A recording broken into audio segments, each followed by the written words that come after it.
Boyatlamayan, qaldıqca yumuşalan ən dadlı poğaça reseptini sizinlə bölüşürəm. İnanın ki, dadına doyum olmur.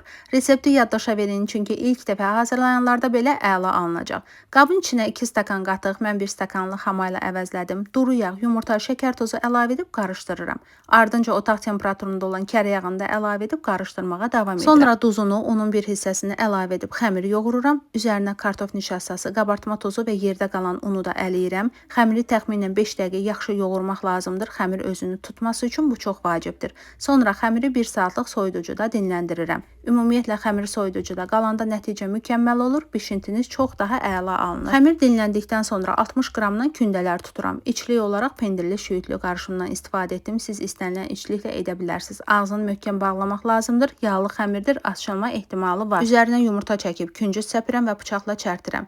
Əvvəlcədən isidilmiş 170 dərəcəli sobanın alt-üst rejimində üzəri qızarana qədər bişirirəm.